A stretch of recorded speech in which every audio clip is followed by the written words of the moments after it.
Calcutta incident గురించి మీకు ఏమనిపించింది? ప్రతి ఒక్క వ్యవస్థ యొక్క ఫెయిల్యూర్. చేతులు వెనక్కి విరిచేసి కాళ్ళు వెనక్కి విరిచేసి ఎందుకు అమ్మాయి అంత దారుణంగా చంపేశారు చెప్పమని చెప్పండి. ప్రశ్నించడం ఏమని ప్రశ్నించింది?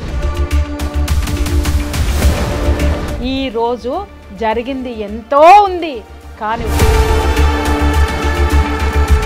చేసిన వాళ్ళల్లో కనీసం కొంచెం కూడా మిల్లీగ్రామంత మానవత్వం కూడా ఎందుకు లేదు అనంటే, ఇంత ఘోరంగా ఇంత హేయంగా జరగడానికి గల కారణం ఏదైనా కానీ ఒక పర్సనల్ రివెంజ్ అనేది ఉంటేనే కదా. పర్సనల్ రివెంజ్ ఎవడుకుంది? ఎవడైతే అసలు ఎంత పెద్ద డ్రామా జరుగుతుందంటే, ద గ్రేట్ మమతా బెనర్జీ గారు కోల్కతా ఖాళీ అని పిలిపించుకున్నావు, కానీ నిస్సిగ్గుగా ఆవిడ చర్యలు ఉన్నాయంటే ఒక ఆడదయ్యి ఉంది. Hi guys, welcome to I dream. నా పేరు చాణక్య. ప్రజెంట్ దేశంలో అట్టుడుగుతున్న టాపిక్ ఏదైనా ఉందంటే అది కలకత్తాలో జరిగిన ఒక దుర్ఘటన. అదేంటో కాదు, ఆర్జేకర్ మెడికల్ కాలేజ్లో ఒక మెడికో తనని కూడా అత్యాచారం చేసి హత్య చేసిన దుర్ఘటనతో ఇప్పుడైతే ప్రజెంట్ చాలా హీట్ ఆఫ్ ద మూమెంట్ ఉంది. మరి వీటి గురించి మరి ప్రియా చౌదరి గారు కూడా ఏమంటారో ఆవిడని అడిగి తెలుసుకుందాం. నమస్తే మ్యామ్. నమస్తే. Welcome to I dream media. Thank you.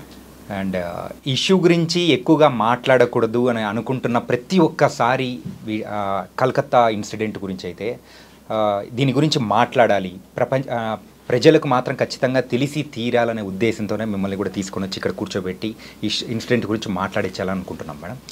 అసలు ఈ ఇన్సిడెంట్ విన్న తర్వాత అండ్ మీకు ఏమనిపించింది, దీని మీద మీ వ్యూస్ ఏంటో కూడా తెలియాలనుకుంటున్నాం. ఏమనిపించింది అనేది మీరు అడిగారు, చూసారా?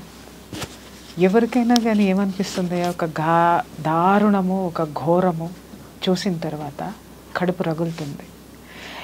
ఎవరి మీద కోపం రావాలి? ఎవరిని కోపం తెచ్చుకోవాలి? అసలు అమ్మాయికి జరిగిన ఇన్సిడెంట్ ఏంటి? అసలు ఏం జరిగింది? మీడియా మొత్తం కూడా నిజంగా ఇవాళ చాలా బాధ్యతాయుతమైనటువంటి ఆ యొక్క పనిని చేస్తుంది. ఎక్కడ ఏ మూల ఏ రోజుకు ఆ రోజు అప్డేట్ ఇస్తూ కోల్కతాలో ఉన్నటువంటి సిచ్యువేషన్స్ ఏంటి అని నేను అడుగుతున్నాను. ఈ ఇన్సిడెంట్ జరగడం భారతదేశంలో ఇదే మొదటిసారి కాదు. ఇలాంటి ఘోరాలు, ఘోరాతి ఘోరమైనవి ఇదే విధంగా ప్రతిసారి జరుగుతున్నాయి. కాకపోతే ఎక్కడో ఒక సంఘటనని మనం తీసుకొని దాని గురించి మాత్రమే మాట్లాడుతున్నాం. నిత్యం ఎన్ని ఘోరాలు జరుగుతున్నాయి, ఆడపిల్లల మీద అత్యాచారాలు జరుగుతున్నాయి అనేది ఎవరు చూశారు, ఎవరు మాట్లాడుతున్నారు? ఒకరోజే జరుగుతున్నాయా? సంచలనం వచ్చినప్పుడు మాత్రమే మనం వెళ్తున్నామా? సంచలనాల వైపు మాత్రమే మనం నడుస్తున్నామా? అందుకే నేను చాలా రోజుల నుంచి ఈ విషయం మీద నేను మాట్లాడలేదు. బికాజ్ ఎందుకంటే ఒక సంఘటన జరగడం లేదు, ప్రతి గంటకి జరుగుతుంది భారతదేశంలో యువతుల మీద అత్యాచారం అనేది. ఈరోజు వయోభేదం లేదు, వావి వరుసలు లేవు. ఇంత నీచమైనటువంటి ఘోరమైనటువంటి అకృత్యాలు ఎందుకు జరుగుతున్నాయి అనేది ఏ హౌస్ వైఫ్ అయినా ఆలోచించిందా? ఏ ఒక్క గవర్నమెంట్ ఎంప్లాయీ అయినా ఆలోచించాడా? ఎక్కడ రిక్షా తొక్కుకునేటటువంటి కార్మికుడు ఆలోచించాడా? కర్షకుడు ఆలోచించాడా? శ్రామికుడు ఆలోచించాడా? ఎవరు ఆలోచించారు? ఆలోచించటం లేదు. మిస్టర్, ఆలోచిస్తే ఈ అత్యాచారాలు జరగవు. మీరు అనొచ్చు ఆలోచించినంత మాత్రాన అత్యాచారాలు ఎలా ఆగిపోతాయండి అని. ఒక్కసారి సంఘటనలోకి వెళ్ళండి. ఇవాళ అంత ఘోరమని ఎందుకు మాట్లాడుతున్నాం? ఆమె మీద జరిగినటువంటిది ఒకరా, ఇద్దరా, 10 మందా? అయ్యో ఇంకేం జరిగింది? క్రైమ్ థ్రిల్లర్ సస్పెన్స్ స్టోరీ చూసినట్టు రోజు ఇంకేమన్నా వస్తాయి. అరే నేను చెప్తున్నాను, మనం వినేటటువంటి ప్రతి ఒక్కళ్ళకి సిగ్గు శరం నాడి నరాన ఉన్నట్టయితే కనుక సిగ్గుపడాలి. ప్రతి ఆడది సిగ్గుపడాలి, ప్రతి పేరెంటు సిగ్గుపడాలి, ప్రతి ఒక్క మనిషి అనేవాడు కూడా సిగ్గుపడాలి. ఎందుకు అనంటే ఒక ఆడపిల్ల మీద అంత అసలు చెప్పలేనటువంటి దారుణం అన్నమాట, దుర్మార్గం, అతి హేయమైనటువంటి చర్య జరిగింది అనంటే ఆ శరీరంలో ఉన్నటువంటి పార్ట్, కళ్ళలో నుంచి బ్లడ్, నోట్లో నుంచి బ్లడ్, అసలు నిజంగా చేతులు వెనక్కి విరిచేసి కాళ్ళు వెనక్కి విరిచేసి అని ఇన్ని మాట్లాడుకుంటున్నామే, కొన్ని గొంతుకలు వింటున్నాను మీడియాలో, అసలు ఇలా జరుగుతుంది అని. అరే ఆ గొంతుకల వెనక అరుపులొద్దు, ఆవేదనలోకి ఒక్కసారి తొంగి చూడండి. నేను మాట్లాడుతున్నాను అది ఆవేదనతోటే.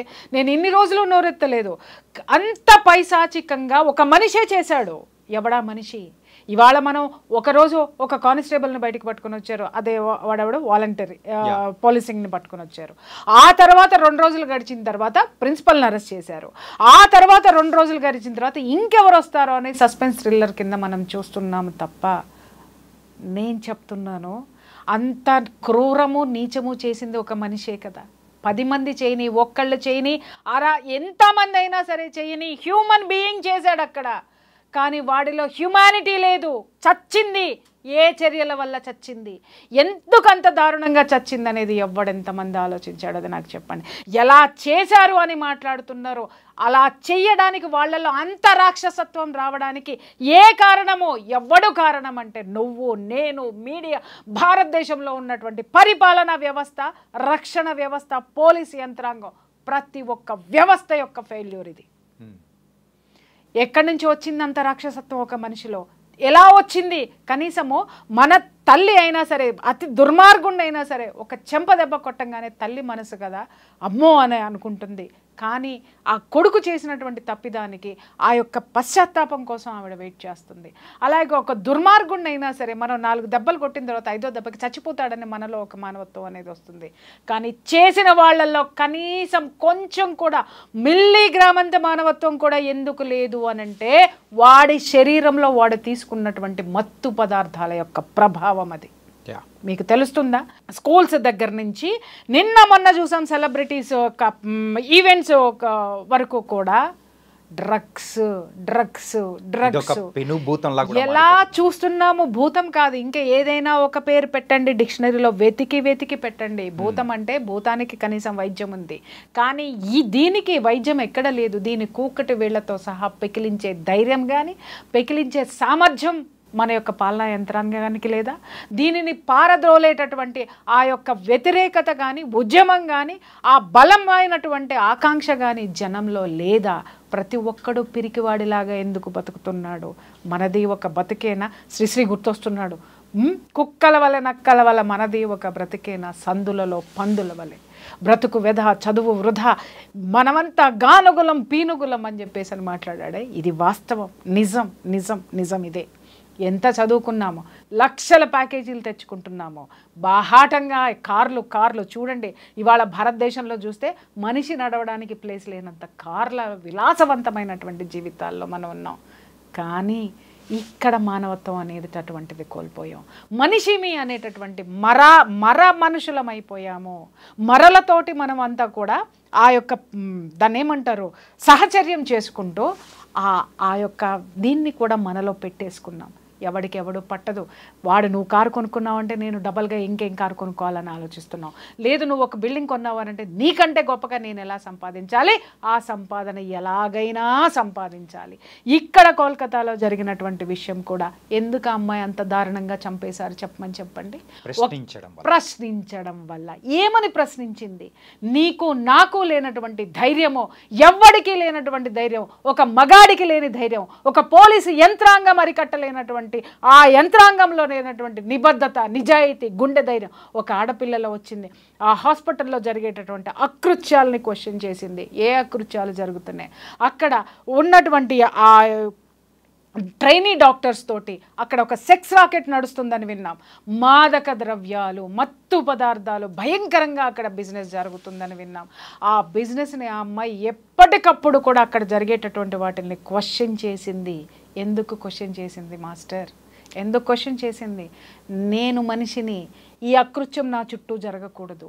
నేను ఒక వైద్యం చేసేటటువంటి వైద్యురాలిని, సమాజంలో ఇలాంటివి జరగకూడదు అని సామాజిక బాధ్యత. అమ్మాయిలో ఉన్నదేంటి? సామాజిక సామాజిక బాధ్యత. నిజంగా చెప్తున్నాను, ఆ వైద్యురాలు కాబట్టి ఆమె ఆలోచించింది. ఇది మానసిక రుగ్మతలు, ఇవన్నీ కూడాను శారీరక రుగ్మతలు మానసిక రుగ్మతలు రెండూ కలిస్తే ఇవాళ అమ్మాయికి జరిగినటువంటి చర్య ప్రతి ఇంట్లోనూ ప్రతి ఒక్క ఒంట్లోకి వచ్చి చేరుతుందని అమ్మాయి ఆందోళన చెందింది కాబట్టి ప్రతిదానికి ఖండించింది, ప్రతిదాన్ని ప్రశ్నించింది. ఇక్కడ నేను ఒక్క విషయం నేను అడుగుతున్నాను, ప్రశ్నించినంత మాత్రాన ఆ అమ్మాయిని అంత భయంకరంగా చంపేశారు, ఇది వాస్తవం. ప్రశ్నించకూడదు అని మనం ఈ రోజు నుంచి నోళ్ళు మూసేసుకుంటాం. మన పిల్లలందరికీ తల్లులు చెప్పేస్తారు, ఒరే ఏం జరిగినా నోరు మూసుకొని కూర్చో, అమ్మా నీకేం జరిగినా నువ్వు పట్టించుకో మాకు, నువ్వు కళ్ళు మూసుకొని చూస్తావు అని అంటున్నావు. తల్లి, ప్రతి తల్లి నేను చెప్తున్నా, నువ్వు పంపించేటటువంటి నీ బిడ్డని చదువుకి పంపించేటటువంటి ఇన్స్టిట్యూషన్స్ అన్నీ ఆల్మోస్ట్ ఇలాగే ఉన్నాయి. నీ బిడ్డ ప్రశ్నించకూడదు, నువ్వు ప్రశ్నించకూడదు, కానీ రేపొద్దున ఇవాళ అమ్మాయి ప్రశ్నించినందుకు జరిగిందని మనం మాట్లాడుకుంటున్నామే, రేపొద్దున పక్కన ఉన్న వాళ్ళకు కూడా ఈ జాడ్యం అంటుకుంటుంది, అలాగే ఇది వచ్చి చేరుతుంది అనేటటువంటి ఆలోచన ప్రతి తల్లికి ఎప్పుడైనా వచ్చిందా? రావాలి, వచ్చి తీరాల్సిన అవసరం ఉంది. ప్రతి ఒక్క తండ్రి, పెద్ద కాలేజీలు ఎక్కడున్నాయి, పెద్దవి ఎక్కడున్నాయి, ఎక్కడ అదేంటి ఎంత పెద్ద డొనేషన్లు కట్టేసేసి కాలేజెస్లో జాయిన్ చేస్తున్నారు, స్కూల్స్లో జాయిన్ చేస్తున్నారు. ఎన్నో ఎపిసోడ్స్లో నేను మెత్తుకున్న స్కూల్ పిల్లల బ్యాగుల్లో మత్తు పదార్థాలు ఉంటున్నాయి, డ్రగ్స్ ఉంటున్నాయి, సిగరెట్స్ ఉంటున్నాయి, దాన్ని ఏమంటారు వీడు ఉంటుంది. ఇవన్నీ దయచేసి మీరు చెక్ చేయండి. ఇవాళ చిన్న పిల్లల బ్యాగుల్లో వస్తుంది. ఇంకొక ఘోరమైనటువంటి విషయం చెప్పమంటారా? 9th 10th క్లాసు పిల్లలు, మగ పిల్లలు అడల్టరీకి వెళ్తున్నారు. మీకు ఆ సంగతి తెలుసా? మీకు ఎవరికైనా ఎందుకు వెళ్తున్నారు అని ప్రశ్నించండి బాస్. ఎందుకు వెళ్తున్నారు అని అంటే ఇలాంటివి వాళ్ళ శరీరంలోకి వెళ్ళి వాళ్ళ హార్మోన్స్ కంట్రోల్లో ఉండడం లేదు. ఇవాళ చూడండి, నిజంగా సమాజానికి తెలియనటువంటి నిజాలు, వాస్తవాలు ప్రతి పేరెంట్ తెలుసుకొని చావండి. ఎందుకంటే మీరు సంపాదించే లక్షలు కోట్లు తీసుకెళ్ళి ఎవరికి పోస్తున్నారు? అరే మీ పిల్లల్ని మీరు పట్టించుకోలేనంతగా, పిల్లల్ని సంస్కరించుకోలేనంతగా, ఒక భావి భారత పౌరుణ్ణి తయారు చేసేటువంటి సంస్కారం లేనటువంటి సంపాదనని మనం తీసుకొని ఈరోజు చంపినటువంటి 60 మందా 10 మందా 2 3 అని అంటున్నారే, ఆ ముగ్గురులో రేపొద్దున మన కొడుకు ఉండబోతున్నాడు. ఈ దౌర్జన్యానికి గురైనటువంటి ఆ ఆడపిల్ల ఎవరైతే ఉందో, ఆడపిల్లలో మన ఆడపిల్ల ఏమన్నా ఉంటుందేమో ఒక్కసారి ఆలోచించాల్సినటువంటి అవసరం ప్రతి గుండెకి ఉంది, ప్రతి తల్లిదండ్రులకి ఉంది. ప్రతి తల్లిదండ్రులు ఆలోచించి తీరాలి. ఈ రోజు ఉద్యమాలు ఉన్నాయా ఎక్కడైనా, ఏ రాష్ట్రంలోనైనా? ఉద్యమాలను జరగనివ్వట్లేదు. ఒకప్పుడు ఎందుకు జరిగాయి మిస్టర్, ఇప్పుడు ఎందుకు జరగనివ్వడం లేదు అనంటే ఎవడికి తీరిక లేదు ఉద్యమాలు చేసే తీరిక, ఎవడికి పక్కవాడి గురించి పట్టించుకునే తీరిక లేదు, ఎవడికి సమాజం గురించి ఆలోచించాల్సిన అవసరమే లేదు. ఎప్పుడు వీడికి ఒక గగ్గోలెత్తుతాడో తెలుసా? నా ఇంట్లోకి వచ్చినప్పుడు. ఈరోజు నా దగ్గరికి చాలా మంది ఫ్యామిలీ కౌన్సిలింగ్కి వస్తున్నారు. ఏమండి ఇంత జరుగుతున్నా మా బంధువులు పట్టించుకోవట్లేదండి. నువ్వు ఎప్పుడైనా పట్టించుకున్నావా నీ బంధువుల్ని? ఏమండి ఇంత జరుగుతున్నా మా పక్కింటి వాళ్ళే నన్ను ఇలా చేస్తున్నారండి. సమాజంలో ఇది వేళ్ళు వండుకున్నప్పుడు ఎప్పుడైనా నువ్వు నోరు తెరిచావా? నీ దగ్గరకు వచ్చినప్పుడు మాత్రం సమాజం కావాలి, నీ దగ్గరకు వచ్చినప్పుడు మాత్రం బంధువులందరూ కావాలి. బట్ నువ్వు చేయాలనుకున్నప్పుడు సమాజం అక్కల, బంధువులు అక్కల, నీ నెక్లెస్ నీకు కావాలి, నీ కారు నీకు కావాలి, నీ విలాసాలు నీకు కావాలి, నీ స్వార్థం నీకు కావాలి, నీ కొడుకు మాత్రమే ఉండాలి, నీ కూతురు మాత్రమే ఉండాలి. సింపుల్గా చెప్పాలంటే సామాజిక బాధ్యతను మొత్తం కోల్పోయి కేవలం స్వార్థంతోనే ముందుకెళ్తున్నారు తప్ప మానవత్వం అనేది లేకుండా వెళ్ళిపోతున్నారు. 100% నేను చెప్తున్నా. మీకు చాలా మంది అడుగుతున్నారు సామాజిక బాధ్యత ఎందుకు ఉండాలని. అరే సమాజంలో నీతి ఉంటేనే నువ్వు బతుకుతావు ప్రాణాలతో.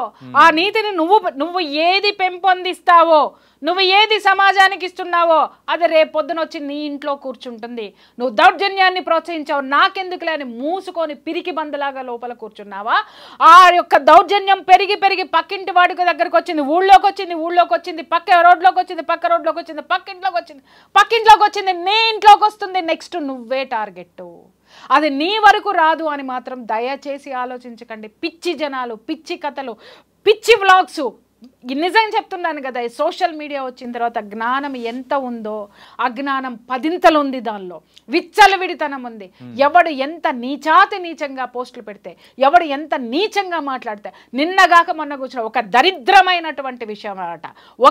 ఒక ప్రజాప్రతినిధి ఒక అక్రమ సంబంధం పెట్టుకుంటే వాళ్ళను కూర్చోబెట్టి రోజుల తరబడి ఇంటర్వ్యూలు ఒక అమ్మ సిగ్గుపడుద్ది, ఒక అమ్మ ఆవేశపడుతుంది, ఒకడేమో ఆవేశపడాలో సిగ్గుపడాలో అర్థం అర్థం కాక దేభ్యం ముఖం వేసుకొని వాడు సమాధానాలు చెప్తున్నాడు. ఈ దౌర్భాగ్యాన్ని సమాజం మీదకి పెట్టేటటువంటి వాళ్ళకి ఏమన్నా సామాజిక బాధ్యత ఉందా? ఇది సమాజాన్ని భ్రష్టు పట్టించేదా? ఒక వార్త వేసి తీసి అవతల అది వాళ్ళ కుటుంబ విషయం. కుటుంబ విషయాన్ని రోడ్డుకి ఇచ్చుకున్న తర్వాత ఏది చెప్పాలి, ఎవరి తరపున నిలబడాలి? మీడియా. సమాజంలో ఇది ఎలాంటి దౌర్భాగ్యమైనటువంటి సిచ్యుయేషన్స్ తీసుకెళ్తుంది, కుటుంబ బంధాలని ఎలా విచ్ఛిన్నం చేస్తుందని మాట్లాడుకోవడం మానేసి అలా మాట్లాడారా, మీరు ఏం పాట పాడారు, మీరు ఏ కన్ను గీటారు, మీరు ఎక్కడ పట్టుకున్నారు, మీరు పడుకున్నారా లేదా, ఇంత నీచమైనటువంటివి మాటలు మాట్లాడుకుంటూ ఇదే ధోరణిని పెంచుకుంటూ పోతున్నారంటే ఇవే జరుగుతాయి మిస్టర్. అడిగి ఎందుకు జరిగింది ఈ అమ్మాయికి అనంటే మనమంతా అక్రమ సంబంధాలు ఎలా ఉన్నాయి, అవి అక్రమ సంబంధాలు కాదు, వీడు గొప్పగా బతికేస్తున్నాడు, నాకొక వీడియో కావాలి, నాకొక ఎపిసోడ్ కావాలి అని చెప్పేసి అని పుంకాలుగా తీసి అవతల బారేసి మనం మాట్లాడుతుంటే ప్రశ్నించే గొంతుక ఒక్కటే అయిపోయింది అక్కడ. ఈ గొంతుకలన్నీ దేని చుట్టూ తిరుగుతున్నాయి? నా వ్యూస్ ఎలా వస్తాయి? అక్రమ సంబంధాల మీద వస్తాయి, పోర్న కంటెంట్ మీద వస్తాయి, లేకపోతే ఇంకేదన్నా దాష్టికాలు చేస్తే వస్తాయి, ఇంకేంటి బెట్టింగ్ యాప్లు చేస్తే నాకు డబ్బు వస్తాయి. ఇలాంటి అరాచకాలు పెంపొందిస్తుంటే బెట్టింగ్ యాప్లు ప్రమోట్ చేసే వాళ్ళని కూడా స్టూడియోల్లో కూర్చోబెట్టి హీరోలుగా చూపించినంత కాలం, ఈ దౌర్భాగ్యం నడిచినంత కాలం ఆ బెట్టింగ్లో వచ్చేటటువంటి మనీ ఎక్కడికి వెళ్తుంది బాస్? ఎవరి చేతుల్లోకి వెళ్తుంది? ఎవరు నడుపుతున్నారు దాన్ని నిలబెట్టుకోవడానికి అక్కడ ఎన్ని దౌర్జన్యాలు ఉన్నాయి. దాన్ని కంట్రోల్ చేయట్లేదు ప్రభుత్వం. ఎందుకు కంట్రోల్ చేయట్లేదు? ఇవన్నీ కూడా ఒకదానికొకటి ప్రపంచం మొత్తం డబ్బు వెనక పడుతుంది. ఎవ్వరూ కూడా ఆ అమ్మాయి వెనక లేరు. చట్టం లేదు, కేవలం న్యాయస్థానం మాత్రమే ఉంది. అక్కడ కూడా నిజంగా చెప్తున్నాను, ఆ జస్టిస్కి నిజంగా చేతులెత్తి మొక్కాలి. ఆ ధర్మాసనంలో ఆ వాళ్ళు సుమోటోగా కేసు తీసుకొని ముందుకు నడిపించడం వల్ల హైకోర్టు జడ్జి నిజంగా 10 కాలాల పాటు ఇంకా ఆయన ఎన్నిటినో ఈ యొక్క సామాజిక రుగ్మతల్ని రూపుమాపడానికి ఇంకా ఇలాంటి వాళ్ళు ముందుకు రావాలి. ఆ ఒక్క దీని వల్లనే ఆ సంఘటన బయటకు వచ్చింది కాబట్టి ఇవాళ మన గొంతుకలు మాట్లాడుతున్నాయి. లేదు అనంటే ఎవ్వడికి పట్టనటువంటి విషయము చాలామంది చూస్తున్నాను నేను. ఇది చాలా ఘోరం, వాడికి ఎలాంటి శిక్ష పడుతుంది, ఏమవుతుంది, వాడు బయటికి రాడు, వాడు అలా చేస్తాడు. ఎందుకు అనంటే ఇక్కడ అమ్మాయికి అన్యాయం జరిగిందని మాత్రమే స్లోగన్ ఉంది కాబట్టి వాడికి శిక్ష పడుతుంది. ఎన్ని సంవత్సరాలు శిక్ష పడుతుంది, వాడికి బెయిలే రాకూడదు అని మాట్లాడుతున్నారు. అయ్యల్లారా అమ్మల్లారా, ఎంతమంది ఇలాంటి కేసులు వస్తే బెయిల్ ఇవ్వడానికి ముందుకొస్తున్నారు మీరు? నేను అడిగాను అనుకోండి, అది మా ప్రొఫెషన్ అంటారు, కాదని అనట్లా. నీ సామాజిక బాధ్యత ఏది? ఈరోజు మీరు ఇలాంటి వాళ్ళకి బెయిల్ ఇప్పించి రోడ్ల మీద వదిలేయబట్టి కాదా ఈరోజు ఒక ఆడపిల్ల అతి క్రూరంగా, అతి నీచంగా, అతి హేయంగా బలైపోయింది ఈ సమాజంలో? మీకు బాధ్యత లేదా? న్యాయాన్ని కాపాడాల్సిన బాధ్యత లేదా? దుర్మార్గాన్ని అడ్డుకోవాల్సినటువంటి బాధ్యత లేదా? ఈ యొక్క చట్టంలో ఉన్నటువంటి ఈ వెసులుబాటులు, ఈ లొసుగుల వల్లనే కదా ఈరోజు జరిగింది. ఎంతో ఉంది, కానీ ఒక్కడో ఇద్దరో మాత్రమే ఎందుకు బయటకు వచ్చారు? చట్టం కల్పించినటువంటి ఈ యొక్క వెసులుబాటు కాదా వాడు తప్పించుకోవడానికి? లొసుగులు కాదా వాడు తప్పించుకోవడానికి? ఆ లొసుగుల్ని సమాజానికి 1కి 10 సార్లు చెప్పేటటువంటి సో కాల్డ్ వాళ్ళు కాదా? చెప్పండి. కాపాడాల్సినటువంటి వాళ్ళు ఎటువైపు వాదన మనకి ఉండాలి? నేను ఇక్కడ ఎవరిని కించపరచడం లేదండి, మనోవేదనతోటి చెప్తున్నాను. ఏది డ్రగ్ ప్లడ్లర్స్ ఉన్నారు, వాళ్ళకి బెయిల్స్ ఇవ్వడంలో నంబర్ 1. ఆయన అడిగాను నేను, ఎందుకండి మీరు ఇలా వీళ్ళకి ఎందుకు ఇలా చేస్తున్నారు? ఇది మళ్ళీ సమాజంలోకి వీళ్ళని తీసుకురావడం వల్ల వాడు ఊరుకోడు, మళ్ళీ ఇదే బిజినెస్ చేస్తాడు. సమాజానికి చేటు కాదా? సమాజానికి మీరు చేస్తున్నటువంటి ఒక మైనస్ కాదా అని చెప్పేసి నేను అడిగితే ఎంత చక్కటి సమాధానం చెప్పారో. నవ్వాలో ఏడవాలో నాకు అర్థం కాలేదు. ఏంటి అని అంటే, మనం ఇవ్వకపోతే ఇంకొకళ్ళు ఇస్తారండి. ఏం సమాధానం చెప్పాలి చెప్పండి? సామాజిక బాధ్యత, న్యాయం వైపు ఉంచండి. ప్రతి ఒక్కడి వైపు న్యాయం ఉండాలి, కానీ మీకంటూ న్యాయం ఉండద్దా? మనస్సాక్షి ఉండద్దా? ప్రొఫెషన్ అని పట్టుకుపోతుంటే ఇవాళ డ్రగ్ అమ్మేటోడు కూడా ఒక పెద్ద ప్రొఫెషనలిస్ట్. ఆ వాడిని ఎందుకు మీరు తప్పు పడుతున్నారు? వాడికి శిక్ష పడుతుందని ఎందుకు చెప్తున్నారు? మరి వాడిని బయటికి తీసుకొచ్చే వాళ్ళు ఎవరు? వాళ్ళని కాపాడే రాజకీయ పార్టీలు, రాజకీయ నాయకులు. ఇవాళ మొత్తం అంతా కూడా కోల్కతాలో ఏం జరుగుతుంది? అసలు ఎంత పెద్ద డ్రామా జరుగుతుందంటే ద గ్రేట్ మమతా బెనర్జీ గారు, ఆవిడే హోంమంత్రి, ఆవిడే చీఫ్ మినిస్టర్, హోంమంత్రి, వైద్య శాఖ మంత్రి, ఆవిడ అంటే ఒక సామెత ఉంది, ఉల్టా చోర్ కొత్వాల్కో డాటే అని. దొంగ పోలీసుని దొంగ అని చెప్పేసి అని వెనకబడి కొట్టినాడంట. ఆ విధంగా ఏమైపోయిందంటే ఈవిడ ముఖ్యమంత్రి సీట్లో కూర్చుంటేనో, లేకపోతే హోమ్ మినిస్టర్ సీట్లో కూర్చుంటానో, ఆరోగ్య శాఖ మంత్రి సీట్లో కూర్చుంటేనో ఎక్కడ ఈ విషయం మీద చర్యలు తీసుకోవాల్సి వస్తుందో, పొరపాటున న్యాయం చేయాల్సి వస్తుందో అనేది ఆ కుర్చీ గబక్కన దిగేసి రోడ్డు మీద పడిపోయి ఆవిడ ఉద్యమాలు చేస్తుంది. నాకు అర్థం కాక అడుగుతాను, మిస్టర్ దీదీ, కోల్కతా ఖాళీ అని పిలిపించుకున్నావు, కానీ కాగితపు ఖాళీ. నేను చెప్తున్నాను, నలుపు రంగు పూసుకున్నటువంటి అనైతికమైనటువంటి ఆ యొక్క పరిపాలన, అవినీతి పరిపాలన పూసుకున్నటువంటి, నలుపు రంగు పూసుకున్నటువంటి మనిషిగా ఈరోజు నువ్వు కనిపిస్తున్నావు జనాలందరికీ కూడా. రోడ్డు మీదకి ఎందుకు వస్తావు? చట్టం చేసేది నువ్వు, చట్ట సభలో నువ్వు ఉన్నావు, చట్టసభకి ప్రాతినిధ్యం వహిస్తున్నటువంటి ముఖ్యమంత్రివి, రాష్ట్రాన్ని నువ్వు తలుచుకుంటే నువ్వు ఒక హోమ్ మినిస్టర్కి అత్యవసరమైనటువంటి చర్యలు తీసుకునేటటువంటి స్పెషల్ ఇవి ఉంటాయి, రైట్స్ ఉంటాయి. అసలు అవన్నీ ఎక్కడికి పోయినాయి? అవన్నీ వదిలేసేసి ఎంత తెలివిగా ఆవిడ రోడ్డు మీదకి వచ్చేసేసి ఎవరిని కాపాడుతుంది మిస్టర్? అండ్ ఇంకొక విషయం కూడా చెప్పాలి, ఎవరిని కాపాడుతుంది? ఇక్కడ నేరస్తుల్ని కాపాడడానికి సాక్షాత్తు ముఖ్యమంత్రి రోడ్డు మీదకి వచ్చి న్యాయం జరగాలి. అరే నువ్వే తల్లి న్యాయం చేయాల్సింది. కాల్చవతల పారేస్తావో, ఉరిశిక్ష వేస్తావో, న్యాయస్థానాలకి రిక్వెస్ట్ చేస్తావో, ఏం చేస్తావో చేయవలసినటువంటి నువ్వు ఎంత నిస్సిగ్గుగా ఆవిడ చర్యలు ఉన్నాయంటే, ఒక ఆడదయ్యి ఉండి నిజంగా సిగ్గుపడుతున్నాను నేనైతే మాత్రం. ఆవిడకి నిజంగా బంధం విలువ తెలియదా? లేకపోతే ఆవిడ తల్లి మాతృత్వం యొక్క విలువ ఆవిడకి తెలియదా? ఆవిడ అసలు ఒక ఆడదేనా అని నేను అడుగుతున్నాను. ఎందుకంటే ఎంతటి ఆడదానిలోనైనా ఒక మాతృత్వం అనేది ఉంటుంది. ఆ మాతృత్వపు ఛాయల్ని కూడా చంపుకొని తిరుగుతున్నటువంటి ఇలాంటి కోహనా మేధావులన్నీ పిలువబడేటటువంటి వీళ్ళని, పరిపాలకుల్ని మనం ఏమందామయ్యా? అండ్ ఇంకొకటి ఏంటంటే, సో మీరు ఇందాక రాజకీయ యాంగిల్ వరకు మీరు మాట్లాడారు కాబట్టి ఒకటి అడుగుతున్నా మేడం. ఇప్పుడు ఎప్పుడైతే ఇష్యూ అనేది కూడా, సో కోల్కతా వరకు ఆ పోలీసుల వరకు ఉన్న చర్యలు ఆ టైంలలో కూడా ఇంత హైప్ అనేది రాలేదు.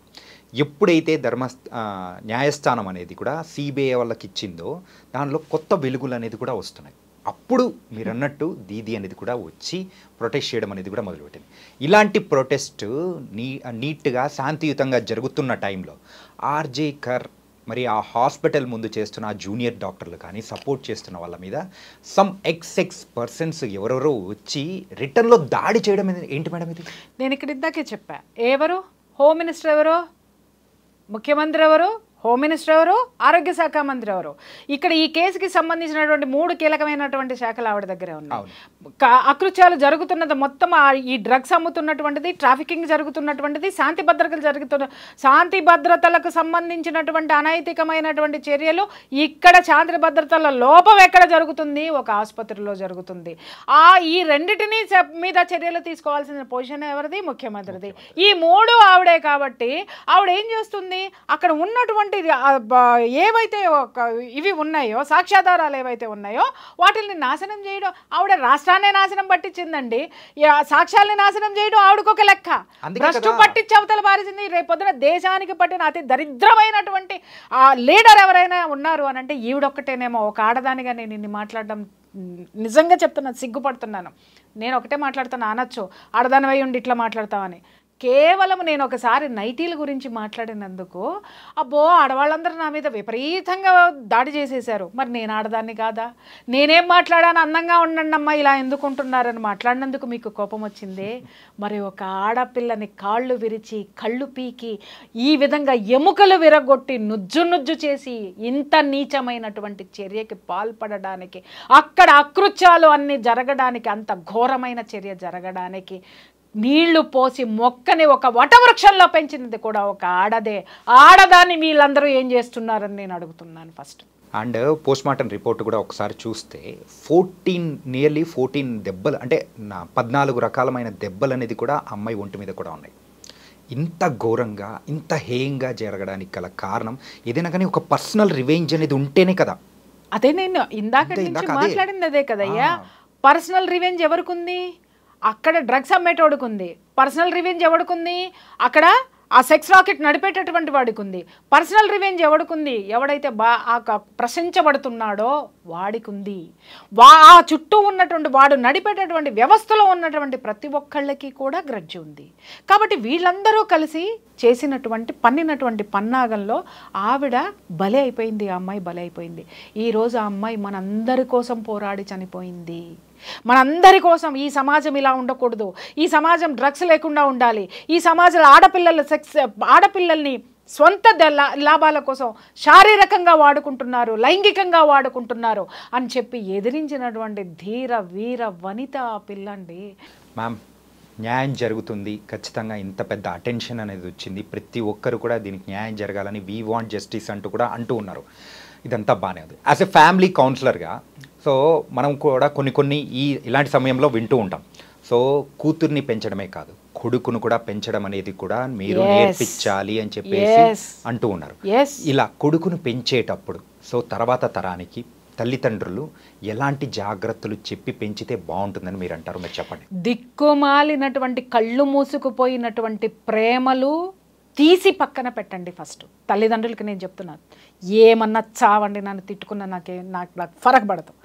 ఒక్కటి మాత్రం చెప్తున్నాను, ఎవడైనా అమ్మ నీ కొడుకు డ్రింక్ చేస్తున్నాడనో, నీ కొడుకు సిగరెట్లు కాలుస్తున్నాడనో, నీ కొడుకు అమ్మాయిలకి లైన్ వేస్తున్నాడనో, లేదా నీ కొడుకు ప్రవర్తన బాగాలేదు లైంగికంగా వేధిస్తున్నాడని ఏ కన్న తల్లికైనా ఎవత్తైనా తీసుకెళ్ళి ఒక చిన్న కంప్లైంట్ ఇవ్వండి. ఆ తల్లి ఎట్లా రియాక్ట్ అవుతుందో మీ అమ్మాయిని అదుపులో పెట్టుకోండి. మావాడు మగాడు సిగరెట్లు కాలుస్తాడు, మావాడు పలానా వాడు ఇది కాలుస్తాడు, మావాడు చేస్తాడు, ఇలాంటి మనస్తత్వం ఉన్న వాళ్ళని తంతే. అలాగే తల్లుల్ని నేను కించపరుస్తున్నానని అనుకోకండి. నేను అందరినీ అనట్లేదు, అందుట్లో నేను కూడా ఒక తల్లిని నేను మాట్లాడుతున్నాను కదా. నా ఆవేశానికి చాలా కారణాలు ఉన్నాయి. నా ఆవేశానికి చాలా న్యాయబద్ధమైనటువంటి ఆవేదన ఉంది దాని వెనక. తండ్రులు ఉన్నారు, వాడు ఒక్కొక్కడు చెప్తున్న మదమెక్కిన తండ్రులు ఎంతమంది ఉన్నారంటే, కొడుకు తిరగడానికి డబ్బులు ఇస్తాడు, కొడుకు డ్రగ్స్కు బానిస అవుతున్నాడన్నా కూడా వాడిని తీసుకెళ్ళి 4 రోజులు రీహాబిటేషన్లో పెడతాడు, మళ్ళీ డబ్బిచ్చి మళ్ళీ పంపిస్తాడు. కొడుకు ఎక్కడ జాయిన్ చేస్తున్నాడు కొడుకుని, ఎక్కడైతే డ్రగ్స్ అమ్మబడునో, ఎక్కడైతే కండోమ్స్ బ్యాగుల్లో వేసుకుని తిరిగేటటువంటి స్కూల్స్లో విచ్చలవిడితనమైనటువంటి లైంగికపరమైనటువంటి ఆ యొక్క అలవాట్లు ఏవైతే ఉంటాయో, ఆ విశృంఖలత్వం ఎక్కడైతే ఉంటుందో ఆ స్కూల్లోనే చదవబడును, అక్కడే జాయిన్ చేస్తారు. ఈ మధ్యకాలంలో కూడా మనం ఒక 2 సంవత్సరాల పిల్ల మీద 2 నెలల తరబడి ఒక డ్రైవర్ లైంగికంగా అత్యాచారం చేస్తే ఆ తల్లిదండ్రులు ధైర్యం చేసి వచ్చి సమాజంలో చెబితే మిగిలిన పేరెంట్స్ ఏమన్నారు, ఆ స్కూల్ని మూసేయమని చెప్పి గవర్నమెంట్ ఆర్డర్స్ ఇస్తే మిగిలినటువంటి దౌర్భాగ్యపు దగులుబాజీ పేరెంట్స్ కొంతమంది ఏం మాట్లాడారో తెలిసినా, అయ్యో ఎవరో ఒకరికి జరిగితే ఆ స్కూల్ ఎందుకు మూసేస్తారండి, మా పిల్లలు ఎక్కడికి వెళ్ళాలండి. ముండమోపుల్లారా, ఇలాంటి అకృత్యము జరుపుతున్నది ఎవరు? ఆ ప్రిన్సిపల్ మాత్రమే కాదు, ఇలాంటి ప్రిన్సిపల్స్ క్యారెక్టర్స్ తెలిసినా కూడా ఆ విద్యా వ్యవస్థని వ్యాపార పరంగా నడిపేటటువంటి ఆ యొక్క యాజమాన్యాలు సైతం కూడా దీనికి కారణమే. ఆ విద్యాలయాల్లో వేళ్ళూనుకుపోయినటువంటి ఈ యొక్క సంస్కృతిని దూరంగా మీ పిల్లల్ని పెంచడం చేతకాని దద్దమ్మల్లారా, ఇలాంటి దద్దమ్మల వల్లనే ఇలాంటి మగపిల్లలు పుడుతున్నారు, ఇలాంటి అకృత్యాలకు పాల్పడుతున్నారు, ఇలాంటి చెడు అలవాట్లకి బానిసలవుతున్నా కూడా నోరు తెరవలేని చేతగాని దద్దమ్మలైనటువంటి పేరెంట్స్ ఉన్నాం ఇక్కడ. అందుకోసమే ఇక్కడ ఈ ప్రపంచంలో ఈ సమాజంలో మనం ఇవాళ ఎదుర్కొంటున్నాం. కుటుంబాన్ని వదిలేసాం, మనమంతా సమాజాన్ని వదిలేసాం, బంధువులను వదిలేసాం, డబ్బు డబ్బు డబ్బు అని పట్టుకుని తిరిగే నిమిషం కూడా మనశ్శాంతి లేకుండా బ్రతికే అతి గొప్ప జీవితాలు, ఈ దరిద్రమైన జీవితాలు ఎవరయ్యా ఉన్నాయంటే ఈరోజు మన జీవితాలే ఉన్నాయనడంలో ఎలాంటి సందేహం లేదు. అంటే మీరు ఇంత కలకత్తా కాలిలాగా మాట్లాడడానికి సో ఇంత ఎమోషనల్గా కనెక్ట్ అయిపోయారని కూడా నాకు అనిపిస్తుంది ఈ ఇన్సిడెంట్ మీద. నేను కలకత్తా కాలినైతే ఈ ఇన్సిడెంట్లు ఇలా జరగవయ్యా. నిజం చెప్తున్నాను కదా, ఆవిడ ఇంకా కదలటం లేదండి అని నా ఆవేదన లోపల నుంచి. రోజు అదే అనుకుంటూ ఉంటాను అనమాట. ఏ కాళికాదేవి, ఏ అమ్మవారు ఆ త్రిశూలం పట్టుకుని అట్టాకే కూర్చుంటుందా? అది పట్టుకొని బయటికి రాదా? ఆడపిల్లలు జరుగుతుంటే పొడిచేదా అని అనిపిస్తుంది. ఒక్కొక్కసారి అనిపిస్తుంది అదే నేను తీసుకొని పోయి పొడిచేద్దామని కూడా అనిపిస్తుంది. కానీ పొడిచిన తర్వాత నా మీద ఎపిసోడ్లు చేస్తారు. అంటే పొడిపించుకున్నాడు ఎంత దుర్మార్గుడో చెయ్యరు. ఎంత హత్య చేసినటువంటి ప్రియా చౌదరి ఏదో అంటారు చూసావా, అప్పుడు విక్టిమ్ నేనైతా. ఈ సమాజం మారాలి అని అంటే నేనొక్కదాన్నే త్రిశూలం పట్టుకుంటే సరిపోదు నాయనా. నేనొక్కదాన్నే కలకత్తా కాళి అని అనిపించుకోవడం కాదు. కలకత్తా కాళి ప్రతి తల్లిలోనూ ఉంది, ప్రతి తండ్రిలోనూ ఉన్నాడు, ప్రతి బాబాయిలోనూ ఉన్నాడు, ప్రతి తాతలోనూ ఉన్నాడు, ప్రతి అమ్మమ్మలోనూ ఉంది. ఆ కాళికా స్వరూపాన్ని బయటికి తీయండి. కాళికాదేవి ఎందుకు ఉద్భవించిందయ్యా? ఒక దుర్మార్గుడి రక్తపు బొట్టు కింద కూడా పడనివ్వనని పుట్టింది ఆవిడ. కానీ అదే కాళికాదేవి ఉన్న చోట ఆ పిల్ల రక్తపు అడుగులో పడి ఉంది అనంటే ఆ స్థితిని గతిని చూసి అనుభవిస్తున్నటువంటి మనము ఎంత చేతగాని వాళ్ళమయ్యా మనం. కాళికాదేవి ఉద్భవించింది అనంటే ఆవిడ నేర్పింది, అరే ఇలా ఉండండి రా సమాజంలో అని. ఎందుకు చదువుకోవాలి? ఎందుకు మొక్కుతున్నావు పొద్దున్నే వెళ్ళిన తర్వాత ఆమెకి? ప్రతి దేవతకి ఎందుకు మొక్కుతున్నావు? ప్రతి దేవుడికి ఎందుకు దేవుడా నా కొడుకు వాళ్ళ డ్రగ్స్ డ్రగ్స్ తీసుకొని వచ్చినా నన్ను కొట్టకుండా చూడని మొక్కుకుంటున్నామా? దేవుడా మా అమ్మాయి బయటికి వెళ్ళింది, ఏ బాయ్ ఫ్రెండ్ని తీసుకురాకుండా ఉండండి మొక్కుకుంటున్నామా? దేవుడా నా మొగుడు బయటికి వెళ్ళాడు, దేన్ని తెస్తాడో దాంతో కాకుండా నాతోటి ఉండమని మొక్కుకుంటున్నామా? లేదా దేవుడా నేను మాత్రమే బాగుండాలి, నా కుటుంబం బాగుండాలి, నా కొడుకు ఏం చేసినా, నా కూతురు ఎంత విచ్చలవిడితనంగా తిరిగినా, నేను ఏ దౌర్భాగ్యాలు చేసినా నన్ను ఎవడు పట్టుకోవద్దు, నా కుటుంబం జోలికి ఎవడు రావద్దు, నేను మాత్రమే రాజులాగా ఉండాలని వీడు కోరుకుంటున్నాడా? ఎలాంటి కోరికలతోటి మనం అడుగుతున్నాము? అందుకే దేవతకు కూడా విరక్తి పుట్టిందయ్యా. ఎవడి మీదకి వదిలేసిందంటే ఇవాళ సమాజంలో ఉన్న మన మీదకి వదిలేసింది బాధ్యత కలకత్తా కాళి. ఆ కలకత్తా జనమే తేల్చుకుంటారు. ఇప్పటికీ కూడా నేను ఎప్పుడో ఒక మాట మాట్లాడుతూ ఉంటాను, ప్రకృతి అనేది మాత్రం ఏ రోజుకైనా విశ్వానికి ఛాలెంజ్లు విసరకు బ్రదర్. తిరిగి అది ఛాలెంజ్ విసిరితే తట్టుకోలేవు. కొన్ని వందల సార్లు చెప్పినా నేను ఈ మాట. ఈరోజు ద గ్రేట్ దిక్కుమాలిన కాగితపు దీది, కాలారంగు దీది అనుభవిస్తుంది విశ్వం విసిరిన సవాల్ని. ఏ యాంగిల్ నుంచి ఎటు వచ్చినా కానీ సో దానికి వెనకల అంటే ఎవరుంటారు ఏంటి అనేది కూడా మీరు చాలా నీట్గా కూడా ఎక్స్ప్లెయిన్ చేసి చెప్పారు. So thank you so much Priya Chowdary గారు. Thank you. సో గైస్, ప్రతి ఒక్కరు కూడా మరి ఈ ఇన్సిడెంట్ గురించి తలుచుకున్నారంటే ఖచ్చితంగా గుండె తడి, ఖచ్చితంగా కంట్లో నుంచి నీరు వచ్చేది కూడా ఖచ్చితంగా ఉండే ఉంటుంది. అయ్యో అనుకున్న క్షణాలు కూడా మనకు ఉండే ఉంటాయి. కాబట్టి ఇలాంటివి మన ఇంటి వరకు కూడా రాకూడదు అని అనుకుంటే మనం కూడా సామాజిక బాధ్యతతో ఏదైనా కానీ తప్పులు జరుగుతున్నాయంటే ప్రశ్నించే అవకాశం అనేది కూడా మీరు తీసుకొని దాన్ని ప్రశ్నించారంటే మనం ముందుకి జాగ్రత్తగా వెళ్ళొచ్చు. భవిష్యత్ తరాలని కూడా మనం హ్యాపీగా ఉంచవచ్చు. ఇది ఇవాల్టి ఇంటర్వ్యూ. మరో ఇంటర్వ్యూతో మళ్ళీ కలుద్దాం. అంతవరకు take care. This is your Chanakya. See you.